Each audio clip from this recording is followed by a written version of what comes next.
नमस्ते प्यारे छात्रों। आज हम हिंदी व्याकरण सर्वनाम के भेद इसके बारे में जानकारी हासिल करने वाले हैं। आपको मैंने एक परिच्छेद भेजा है 2-3 पंक्तियों का। उस परिच्छेद में बार बार डॉक्टर विक्रम साराभाई का नाम बार बार आता है। इससे भाषा में रुकावट सी आ गई है। इस आवृत्ति से बचने के लिए उनके नाम के स्थान पर वे और उन्होंने इन शब्दों का प्रयोग किया गया है। विक्रम साराभाई यह एक संज्ञा है। उनके नाम के स्थान पर वे उन्होंने इन शब्दों का प्रयोग किया गया है। अतः वे और उन्होंने को सर्वनाम कहते हैं। सर्वनाम शब्दों को शब्दों के योग से बना है। जैसे सर्व अधिक नाम। सर्व का अर्थ है सबका, अर्थात जो शब्द सबके नाम के स्थान पर प्रयुक्त होते हैं उन्हें सर्वनाम कहते हैं। सर्वनाम की परिभाषा इस तरह से करते हैं हम लोग। जो शब्द संज्ञा के स्थान पर प्रयुक्त होते हैं उन्हें सर्वनाम कहते हैं। जैसे मैं, तू, तुम, हम, यह, वे आदि। तो ये हो गई सर्वनाम की परिभाषा। आगे चलते हैं सर्वनाम के भेद। सर्वनाम के कुल 6 भेद है। उसमें पहला है पुरुषवाचक सर्वनाम। जैसे मैं विद्यालय जा रहा हूँ, तुम भी मेरे साथ चलो, हम कल प्रगति मैदान गए थे, आप भी गए थे। यहाँ वक्ता द्वारा प्रयोग किए गए सर्वनाम मैं, हम, हमें, इनका प्रयोग हुआ है। श्रोता के लिए तुम, आप, अन्य व्यक्तियों के लिए वे, थे, ऐसे सर्वनामों को पुरुषवाचक सर्वनाम कहते हैं। तो जो उदाहरण हमने देखा, इन उदाहरणों में मैं, तुम, हम, आप ये सारे पुरुषवाचक सर्वनाम हैं। तो पुरुषवाचक सर्वनाम वक्ता के लिए, श्रोता के लिए और अन्य व्यक्ति के लिए होते हैं। दूसरा भेद है निश्चयवाचक सर्वनाम।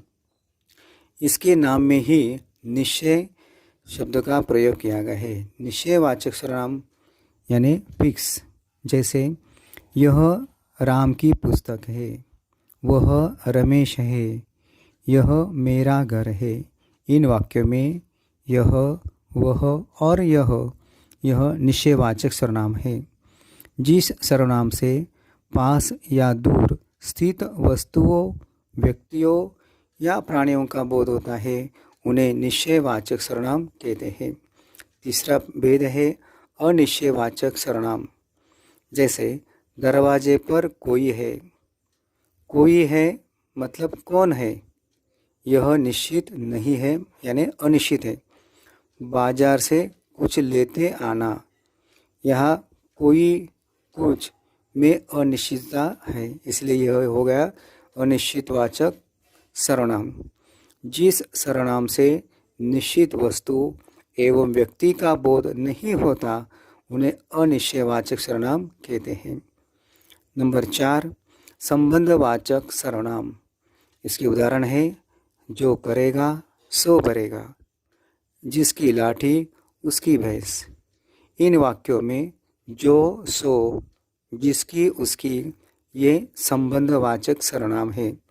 जो सर्वनाम शब्द किसी अन्य उपवाक्यों में संज्ञा या सर्वनाम के संबंध बताते हैं उन्हें संबंधवाचक सर्वनाम कहते हैं। अब नंबर 5 है प्रश्नवाचक सर्वनाम। नाम में ही प्रश्न है। प्रश्न पूछने के लिए इसका इस्तेमाल किया जाता है। जैसे तुम्हारे पास क्या है, अंदर कौन है, तुम्हें किसने बुलाया है। कौन, क्या, किसने प्रश्नवाचक सर्वनाम का प्रयोग अज्ञात संज्ञा शब्दों के स्थान पर हो रहा है और पूर्ण विराम के स्थान पर प्रश्नवाचक चिन्ह का प्रयोग किया जाता है। तो ऐसे शब्दों को हम कहेंगे प्रश्नवाचक सर्वनाम। जिन सर्वनामों का प्रयोग प्रश्न पूछने के लिए किया जाता है उन्हें प्रश्नवाचक सर्वनाम कहते हैं। अंत में नंबर 6 है निजवाचक सर्वनाम।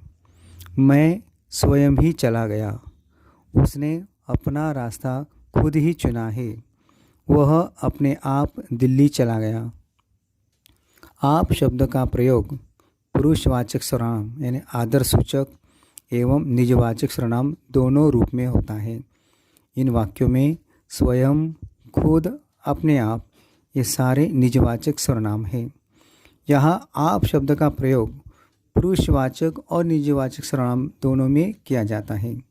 इसकी परिभाषा इस तरह से है, जो सर्वनाम वाक्य के कर्ता के साथ अपनेपन का बोध कराते हैं उन्हें निजवाचक सर्वनाम कहते हैं। इस तरह हमने विस्तृत से सर्वनाम और उसके भेद की चर्चा की है, उनके उदाहरण को भी देखा है।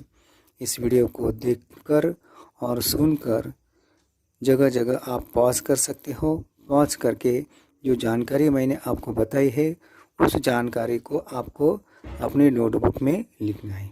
धन्यवाद।